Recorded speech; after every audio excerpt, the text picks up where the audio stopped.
దేవుడి నామానికి మహిమ కలుగును గాక. Praise the lord. అందరూ ఎలా ఉన్నారు? దేవాది దేవుడు నిజముగా మనందరినీ రీతిగా సమకూర్చిన యేసయ్యకి మొదట మహిమ కలుగును గాక. జయించటము, మనం దేన్ని విడిచిపెడితే జయిస్తాము, దేన్ని విడిచిపెడితే మనం ఆశీర్వదించబడతాము. మనము చాలాసార్లు ఆలోచన చేస్తూ ఉంటాం, దేన్ని విడిచిపెట్టాలో తెలియక, దేన్ని పొందుకోవడానికి దేన్ని వదిలేయాలో మనకి ఒక్కొక్కసారి అర్థమవదు కదా. కానీ దేవుని వాక్కు సెలవిస్తుంది. యోసేపు జీవితంలో మనం ఒకసారి చూసినట్టయితే, నేను కొన్ని దినాలుగా ప్రార్థన చేస్తూ వస్తున్నాను. దేని గురించి చెప్పాలి ప్రభువా అని నేను అడుగుతూ వస్తున్నాను. అడుగుతూ దేవుని సన్నిధిలో మొరపెడుతూ చాలా దినాలుగా ప్రార్థన చేస్తున్నాను. అయితే దేవాది దేవుడు నాకు యోసేపును చూపించారు. యోసేపు జీవితంలో నుండి చాలా విషయాలు మనము నేర్చుకోవడానికి, మనం సరిచేసుకోవడానికి చాలా ఎన్నో అంశాలు మనకి కనబడుతున్నాయి అక్కడ. అంటే ఏదో మనం చదివాం కదా, విన్నాము కదా అని వదిలేయకుండా ఎలాగ ఉన్నవి అక్కడ మాటలు అనంటే, హృదయము పిండుకొని పోయినంతగా బాధ ఉంది. అంటే ఒక వ్యక్తి ఆశీర్వదించబడాలి, దీవించబడాలి, ఒక వ్యక్తి ఉన్నతమైన స్థితిలోనికి రావాలంటే ఏటిని మొదట ఇడిచిపెట్టాలి అనేది కొన్ని అంశాలు మనం చూద్దాము. మొదట యోసేపు జీవితంలో మొదట విడిచిపెట్టింది ఏం విడిచిపెట్టాడు అనంటే, తన తండ్రిని, తన సహోదరుని విడిచిపెట్టినట్టుగా మనకి వాక్యం సెలవిస్తుంది. 37వ అధ్యాయంలో మనకి కనబడుతుంది. ఆది కాండములో తన సహోదరులు గుంటలో వేసినప్పుడు తిరిగి ఆయన నమ్మేస్తున్నప్పుడు ఐగుప్తీనికి ఒక్కడగా వెళ్ళిపోతున్నాడు. అక్కడ ఎవరిని విడిచిపెట్టి వెళ్ళిపోతున్నాడు అని అంటే, పరిశుద్ధాత్మ దేవుడు ఆయనకిచ్చిన జ్ఞానం నిజముగా ఎంతో వేదన ఉంటుంది అక్కడ, ఎంతో రోదన చేస్తూ ఉంటారు కదా. తన అన్నలు తన రక్తం పంచుకొని పుట్టిన తన అన్నలు తనని అమ్మేస్తున్నప్పుడు విడిచిపెట్టవలసిన పరిస్థితి. నిజముగా ఆలోచన చేయండి. దేన్నైనా వదిలిపెట్టగలుగుతారు కానీ నా అనే వారిని, తల్లిదండ్రులను, తోడబుట్టిన వారిని వదిలేస్తున్నప్పుడు చాలా బాధ, వేదన, దుఃఖము కలుగుతూ ఉంటుంది. కానీ యోసేపు ఉన్నతమైన స్థితిలోనికి వెళ్ళాలన్నా, యోసేపు జీవితము అనేకులకి ఆశీర్వాదకరంగా ఉండాలన్నా విడిచిపెట్టే తత్వంలోనికి రావాలి. హల్లెలూయా. దేవుడు ఒక వ్యక్తిని ఊరికనే ఉన్నతమైన స్థితిలో నిలబెట్టడు. ఊరికనే ఒక వ్యక్తికి బాధ్యతలు ఇవ్వడు. ఎంత పెయిన్ అనుభవించినాడు యోసేపు అంటే, తన అన్నలని అందరినీ, తన తండ్రిని మనకి కనపడుతుంది. 37వ అధ్యాయంలో యాకోబంట అధికముగా ప్రేమించాడంట. అధికంగా ప్రేమించటాన్ని బట్టి తన అన్నలు దేశించారు అని కనపడుతుంది. అంటే ప్రేమించబడ్డ యోసేపు ఒక్క క్షణములో దేశించబడుతూ అందరిని వదిలిపెట్టి, అంతగా ప్రేమిస్తున్న తండ్రిని విడిచిపెట్టి ఐగుప్తికి ఒక బానిసగా వెళ్ళిపోతున్నాడు. హల్లెలూయా.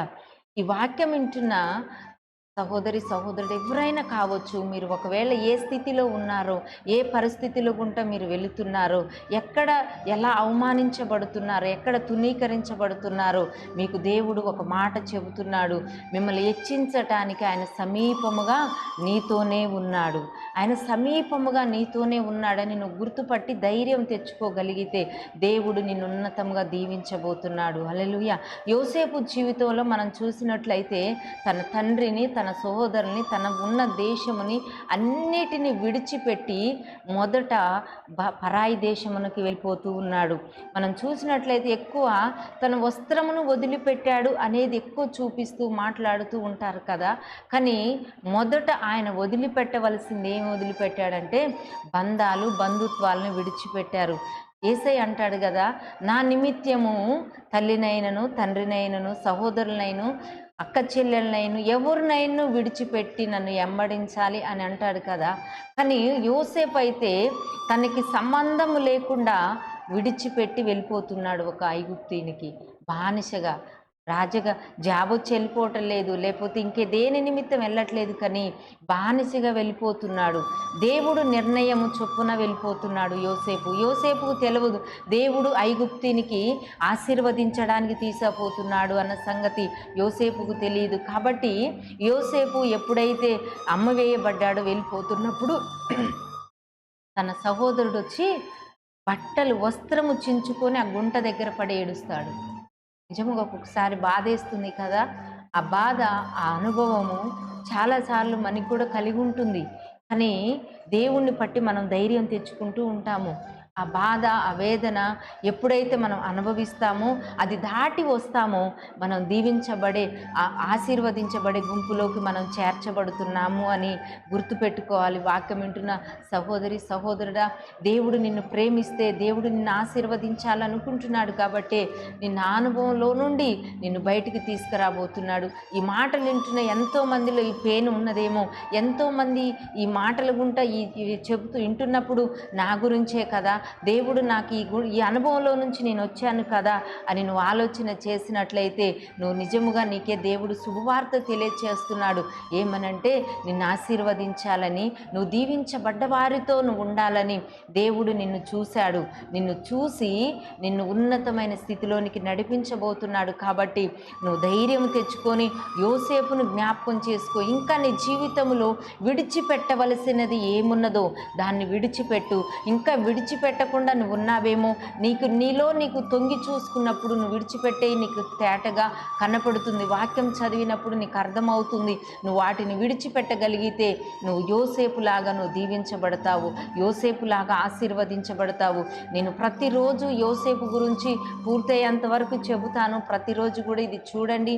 దేవాది దేవుడు ఈ యోసేపు గురించి ఒక్కళ్ళ గురించే కాదు, కానీ జయించిన వారు ఎవరైతే ఉన్నారో, ఏటిని విడిచిపెడితే ఎలా హెచ్చించబడ్డారో, ఏటిని వదిలేశారో ప్రతిరోజు కూడా దేవుని సన్నిధిలో మనం ధ్యానించబోతున్నాం. ప్రతిరోజు కూడా ఈ మాటలు వినండి, ధైర్యం తెచ్చుకోండి. జయించిన వారు దేన్ని బట్టి జయించారంటే విడిచిపెట్టే తత్వమును బట్టి. మొదట దేన్ని విడిచిపెట్టాలో మీరు ఒకసారి జ్ఞాపకం చేసుకొని విడిచిపెట్టడానికి ప్రయత్నం చేయండి. యోసేపు అయితే తన తండ్రిని, తన సహోదరుని విడిచిపెట్టిన తర్వాత అమ్మివేయబడ్డాక అంత సంతోషం ఉండదు కదా, అక్కడ అంత నింద అవమానం ఉంటుంది. కానీ దీవించబడ్డ వారు ఎవరు అనంటే తన అన్నలు కాదు, కానీ యోసేపు దీవించబడ్డట్టుగా మనం చూస్తున్నాం. కాబట్టి ఈ వాక్యం వింటున్న దేవుని బిడ్డలారా, మీరందరూ ఒకసారి ఆలోచన చేయండి. దేవుడు నీతోనే ఉన్నాడు. దేవుడు నిన్ను బలపరచడానికి మాటలు తెలియచేస్తున్నారు. ఎంతమంది ఈ అనుభవం గుంట వెళుతున్నారో, ఈ అనుభవం గుంట ఆలోచన చేస్తున్నారో, దేవుడు మీతోనే మాట్లాడుతున్నాడు. కాబట్టి ధైర్యం తెచ్చుకోండి. దేవుడు మీతోని మాట్లాడిన దేవుడు మిమ్మల్ని హెచ్చించబోతున్నాడు, దీవించబోతున్నాడు, ఆశీర్వదించబోతున్నాడు, అభివృద్ధి చేయబోతున్నాడు. నిన్ను నీ బిడ్డల్ని లేవనెత్తబోతున్నాడు. కాబట్టి ప్రతి ఒక్కరు కూడా ధైర్యం తెచ్చుకోండి. కృప చూపించే దేవుడు నీకున్నాడు. కృపా కనికరములు కలిగిన యేసయ్య, నీ పరిశుద్ధమైన ఉన్నతమైన నామానికి మహిమ కలుగునుగాక. ఏమి విడిచిపెట్టాలో అవి మాకు తెలియచేశారు. యోసేపు జీవితంలో మేము చూసినట్లయితే ప్రభువా, అయ్యా తండ్రిని, తన సహోదరుని విడిచిపెట్టినట్టుగా చూస్తున్నాము. అయ్యా మా జీవితంలో ఏమున్నాయో అవి విడిచిపెట్టుటకు సహాయమును దయచేయండి, ఆశీర్వదించండి, కృప చూపించి బలపరచమని సహాయమును చేయమని ఓటమే లేని యేసయ్య అతి పరిశుద్ధమైన నామములో అడుగుచున్నాము తండ్రి. ఆమేన్. ఆమేన్. Praise the lord, praise the lord, praise the lord.